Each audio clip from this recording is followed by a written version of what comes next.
They didn't come. One text, 8 words, sent the night before the open house party I'd spent a year planning. Can't make it tomorrow. Mia's settling into her apartment. No sorry, no maybe next time. Just that. I stared at the screen until the letters blurred, then walked to the walnut table I'd designed myself. 22 feet of solid wood, 16 chairs, every seat equal, and blew out the single candle I'd lit for them. Have you ever been erased so cleanly that the air feels thinner afterward? I'm l'enamoro. Growing up, Christmas belonged to my little sister Mia. She'd tear into mountains of glittery packages while I got the sensible ones. A calculator, a geometry set. Because you're so good at numbers, honey. When Mia landed the lead in the school musical, Dad carried her around the living room like she'd won an Oscar. 2 weeks later, I won the Regional Architecture Prize. Judges called my bridge model a quiet masterpiece. Dad glanced at the certificate, nodded once, and asked if I'd fixed the squeaky door in Mia's room yet. It wasn't hate. It was gravity. Everything in the house orbited her, and I learned to live in the cold outer rings. By 14 I disappeared into the garage, surrounded by sawdust and possibility.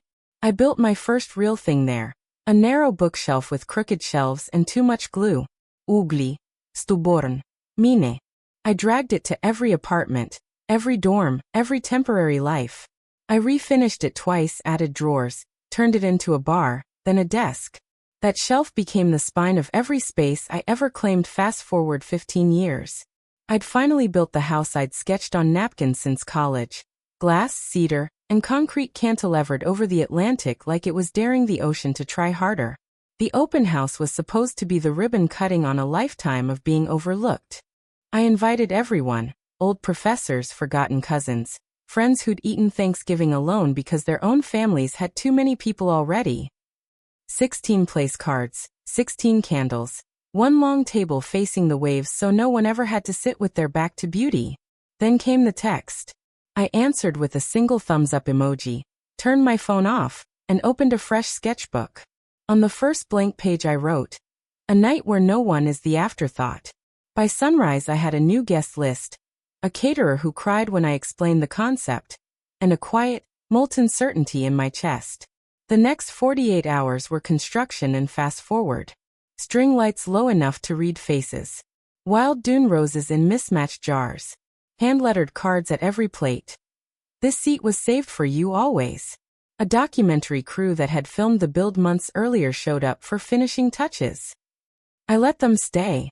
They captured me moving chairs a half-inch at a time, testing sightlines, making sure every person would see both the ocean and every other face.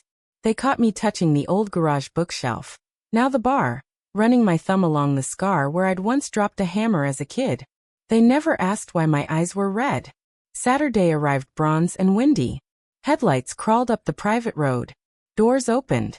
People I hadn't seen in years stepped out carrying pies, bottles of wine, toddlers, and disbelief.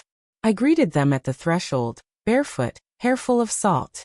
"You really meant it," my cousin Jonah whispered, hugging me so hard my ribs creaked. "There's a chair for me." "There always was," I said. "You just weren't told." We filled the table. Laughter rose like warm bread. No head seat, no speeches, just the sound of people realizing they'd been missed.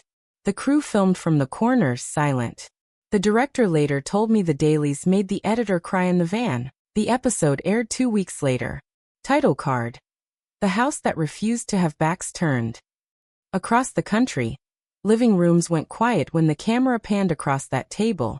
16 strangers turned family, candles trembling in the wind off the water. My recorded voice calm and unshakable. Exclusion isn't always loud. Sometimes it's just an empty chair that was never meant for you. My phone exploded. Mom. Dad. Mia. 47 missed calls.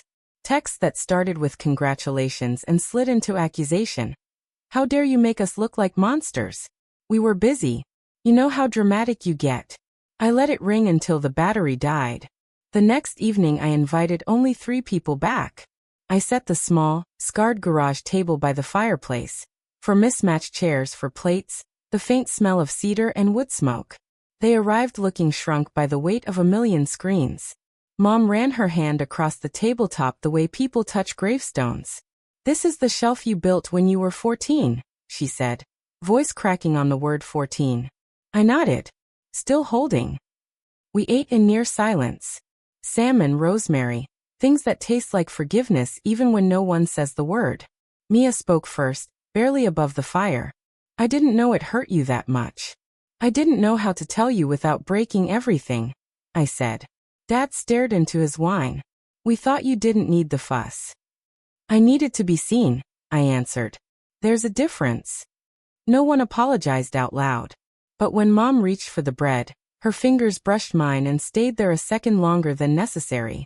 When they left, Dad hugged me like he was afraid I'd vanish if he let go too soon.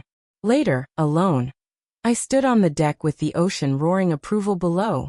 The long table was folded away, the string lights dark, but the house felt fuller than it ever had. I rested my palm on the old bookshelf bar and felt its familiar imperfections under my skin. I used to think love was something you waited for people to hand you. Turns out love is load-bearing. It's the thing you build when no one else will. If you've ever sat at a table where your name was never spoken, this one was for you. Sometimes the quietest revenge is simply refusing to keep a seat empty for people who never planned to sit down.